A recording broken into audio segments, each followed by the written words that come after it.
Okay, well, welcome back. We are speaking to former Northwest Premier and now ANC MP Supra Mahumapelo. Good morning, sir. What are your thoughts ahead of the inauguration? Well, I think it's exciting. The most important thing is that South Africa, for the last 30 years, we've been able to survive as a country. Stability, peace, management of the complex economy, bringing together what Mandela used to refer to as the Rainbow Nation. South Africans are gelling together. It's still a long journey, but we are getting there. It's exciting today.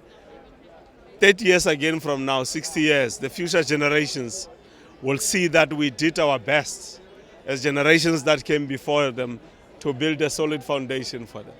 We are seeing resignations from many ANC members. They're not happy about the so-called government of national unity.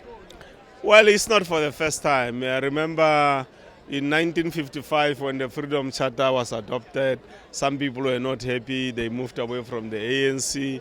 Then later on, it was the UDM. Then it was COPE. Then it was EFF. Then it's MK. Then it's individuals. It will always happen.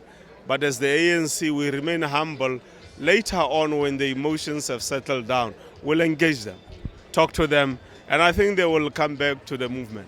How difficult is it going to be to manage the relationship within this GNU, as it's called? We already see yesterday Helen Zille saying that the ANC should not have approached the PA without first checking with the DA. It can be difficult. As the ANC, we are very ready to manage the GNU. Remember, it's not for the first time we get into the GNU. We did that in 1994. So this time around, we are more experienced. We have a bigger responsibility as the ANC, not to get emotional, to listen to everybody, whether it's Helen Zille, is whoever, listen to what they are saying, call them back, not go and make noise on television or on radio, sit down with them, show them the importance of keeping things together as South Africa, because we need to prioritize the unity, the stability, the peace of this country first and foremost. Thank you so much for your time. All the best. Thank you. Thank you.